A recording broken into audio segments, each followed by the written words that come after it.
Fala aí, investidores, sejam muito bem-vindos ao canal Planilheiro Investidor. Sou Adriano Costa e nesse vídeo nós vamos falar do relatório gerencial de outubro de 2023 do fundo BTAL11 ao BTG Pactual Agrologística. Relatório, né, que acabou de sair aí, fresquinho, de outubro, né? O fundo anuncia seus proventos um pouco mais para o meio do mês. Então, relatório que está atualizado, a gente vai ver a performance do fundo, inclusive, está caindo muito no mercado. A gente vai analisar aqui o gráfico também. Bom, se você gosta desse tipo de assunto, FIF Agro e FIINFRA, se inscreva aí no canal, ative as notificações e deixe o seu like, tá bom? Se você for aí ouvinte, se você for novo no canal, se você já for aí um assistente assíduo do canal, não deixe de se inscrever para ajudar a gente aqui, tá bom? Disseminar essas informações e também eu vou deixar o link na descrição do vídeo desse relatório gerencial e também do nosso grupo do Telegram. Se inscreva lá também e curta a distância. Vamos lá então, relatório do BTAL11, relatório de outubro. Então, um fundo que investe aí no setor de logística para o agronegócio. A gente já falou nos relatórios anteriores aqui, inclusive explicando, comparando ele com o BETRA, comparando ele com o RZTR. Então, veja aí na raiz do canal, dentro da playlist de Fiagros, que você vai encontrar lá alguns comparativos, ok? Apesar de não ser um Fiagro, mas eu coloco tudo na playlist de Fiagro, tudo que for ligado ao agronegócio. Então, é um fundo que investe aí no setor de construção de escoamento, armazenagem, construção de imóveis logísticos para o agronegócio, que é um segmento com um déficit enorme no Brasil, tá bom? Pesquisa aí para você estar atento se é uma boa oportunidade de investimento ou não. Fundo que tem desde fevereiro de 2021, administrado e gerido pela BTG Pactual, tem uma taxa de administração de 1,10%. Sobre o valor mercado, porque ele integra o IFIX, né? Não tem taxa de performance. Fundo que já fez apenas uma emissão, na verdade, né? Não fez mais de uma, fez uma emissão apenas. Fundo em pouco mais de 600 milhões de reais, tem quase 6 milhões de cotas emitidas. BTAL11 é o código de negociação, prazo determinado, e para investidores em geral são as outras características do fundo. Eu não tenho fundo em carteira, se você tem, compartilha aí com a gente, mas eu tô de olho, o fundo tá com um preço bem interessante aí no mercado. Pode ser que eu entre aí nessa oportunidade, nessa janela que o fundo está quase 30, praticamente, né, 30% abaixo do seu valor patrimonial. Verificando aqui no mercado atualmente, ó, então o fundo está aí a R$ 73,50, uma queda aí de 1,95 hoje no mercado, né? Esse dividend yield aqui com base no valor de mercado. Então, se eu fizer uma correlação aqui com o BETRA, isso aqui ainda vai cair um pouquinho, chegar ali a 71, 70, 71 reais, né? O BETRA também é outro que despencou no mercado. Esse eu tenho na carteira, o BETRA, né? Que está aí muito abaixo do valor patrimonial. Não é muito descontado não, né? Muito abaixo do valor patrimonial por conta também dos seus proventos. Tem um risco maior, inclusive, com o BETAL, o BETRA11, mas a gestão está se movendo também no BETRA11, assim como no BETAL. No BETRA11 a gestão está se movendo aí para poder, né, fazer uma movimentação no fundo aí, eliminar alguns imóveis problemáticos, né? E aqui o que a gente vê no BETA11 é uma queda nos últimos 30 dias, né? Mas o principal aqui foi no dia 20, né? Após o anúncio dos proventos, aqui foi a data base, ó. A partir do dia seguinte, desde o anúncio dos dividendos, o fundo caiu 10%. Ele que encerrou ali cotado a 82,16, né? No dia 20. E depois despencou 10%, está cotado agora a 73,50. Vamos voltar lá para o relatório. Então, ver aqui o que houve no fundo no mês, né? O fundo que está com o valor de mercado de 489 milhões, 81,70, essa no fechamento, né? Então, atualmente aí 73,50. E o valor patrimonial um pouco mais de 625 milhões, de valor patrimonial por cota 104,50. Anunciou em outubro, né, no dia 20 de novembro, para pagar no dia 27, né? Pagou hoje, inclusive, né? Não, pagou ontem. 68 centavos por cota, dividend yield analisado 10%, com base no valor de mercado, tá? No valor de mercado atual, e tá mais de 12%, inclusive. Tem 45 mil investidores, um pouco mais. Prazo de vencimento médio dos contratos, um pouco mais de 8 anos e meio. né? O fundo tem contratos atípicos ali, né? Bem longos ali, 10, 15 anos, e o número de ativos são 11. Dentre eles são 2 CRIs que ele tem na carteira, que corresponde aí a um percentual relevante do seu patrimônio. 5% dos contratos existentes são contratos atípicos e a liquidez média no mercado secundário em torno de 800 mil reais por dia. Bom, mais para baixo aqui a gente vê os comentários do gestor relativo à receita atual do fundo, foi de 4,5 milhões, a receita apurada, 77 centavos por cota. Após aí então as despesas, o fundo teve 3,8 milhões de reais, 64 centavos por cota. Rendimento mensal foi de 68, pago então hoje, dia 28 de novembro. E o dividend yield a gente já falou 10%, né? Fundo aí que está ainda com um acumulado de resultado não distribuído em torno de 9 centavos por cota. Então, o fundo aí distribuindo 68 centavos, né? O resultado ele diz aqui foi 64, né? E no portfólio ele fala sobre as operações aqui do Beta 11 no mercado secundário, né? Ele não optou, não, novamente, né? O segundo mês seguido ele não fez aquelas operações de compra e venda de CRIs para ganho de capital, não fez, a gente vai ver isso no relatório na DRE gerencial, né? E ele fala que sobre o CRI Serpasa, que realizou o pagamento parcial da parcela dos juros, né? Ele segue pagando aí parcialmente e por isso impactando no valor aí da receita do fundo, né? Receita com CRIs.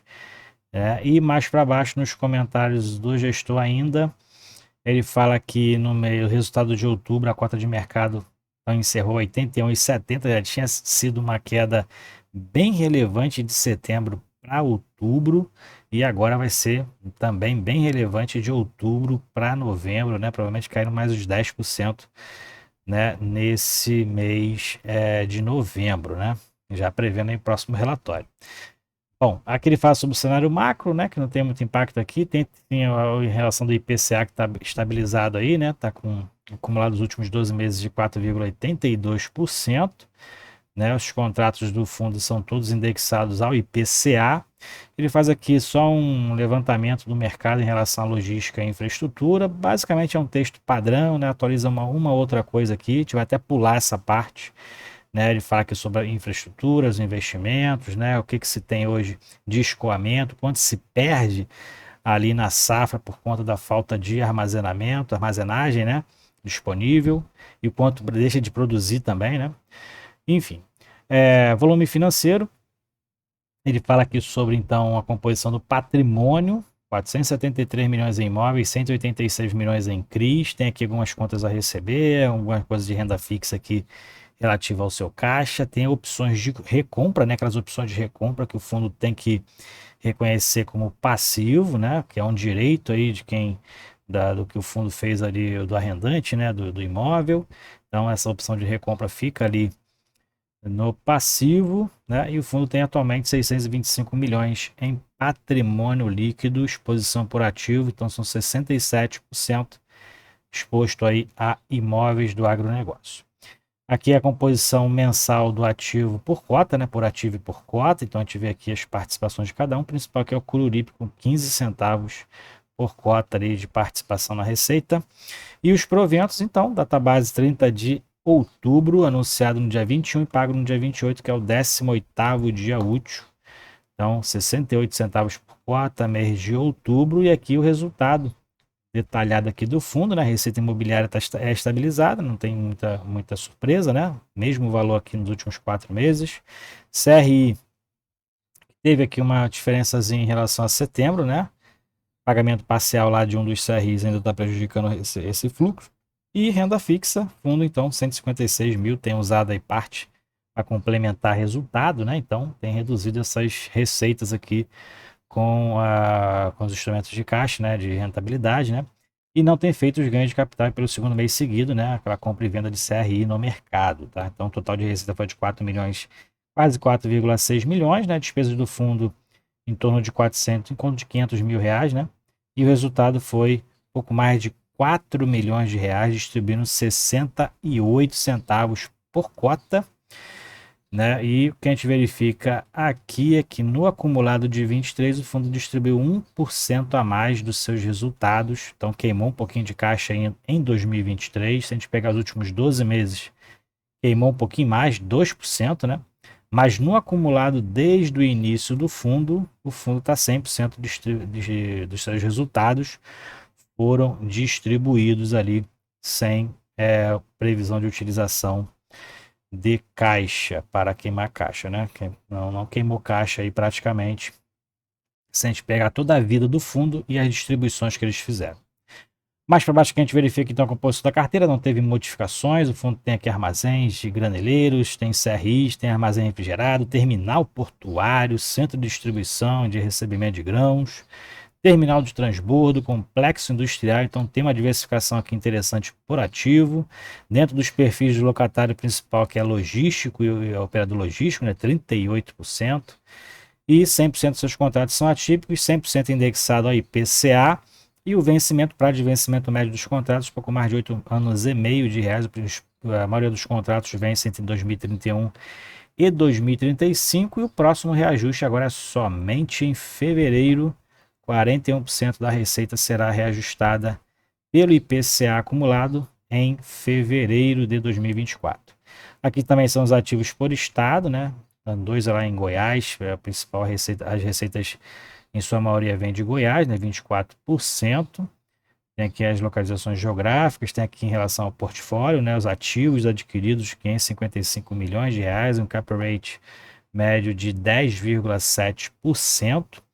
E aqui a gente tem detalhamento por ativo, os cap rates de cada um deles, né, os retornos previstos aí em relação ao investimento, cap rate anual, né, em relação ao retorno de cada imóvel, né, então todos aqui com praticamente, quer dizer, a maioria, né, com prazo de 10 anos, né, tem aqui com prazo de 9, né, mas a maioria prazo de contrato de 10 anos. E aqui ele fala sobre a liquidez, cotação e a liquidez no mercado. Então o fundo teve uma queda de liquidez em setembro e manteve ele praticamente estável em outubro, né?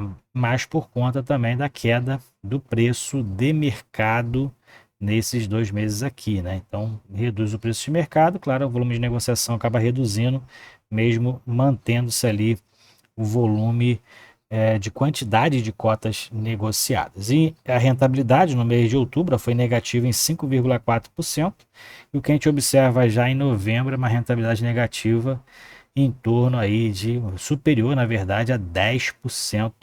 Então vai ter uma rentabilidade bem negativa aí, provavelmente no relatório de novembro de 2023, ok? Então é isso aí. Atualização aí do Beta 11 está em queda, pode ser uma oportunidade de entrada aí. O fundo tem um segmento interessante, né? Para quem estava esperando uma oportunidade, possa ser que seja, já que o mercado acaba precificando, né, os fundos pelos seus proventos, mas não vê a qualidade dos seus imóveis, né, e dos seus ativos. Aqui o fundo está capengando nos CRIs, mas os ativos estão pagando ali redondinho, né? Tá interessante, sim, o fundo, o preço atual do fundo, e eu tô de olho para uma possível entrada aí. Tava tentando entrar no Betal já há algum tempo, pode ser que seja oportunidade agora, claro, não é nenhuma indicação de compra, né? Mas é o que eu pretendo provavelmente fazer nos próximos dias, ok? É isso aí então, se gostou, deixa o seu like, até o próximo vídeo, fique com Deus, tchau, tchau.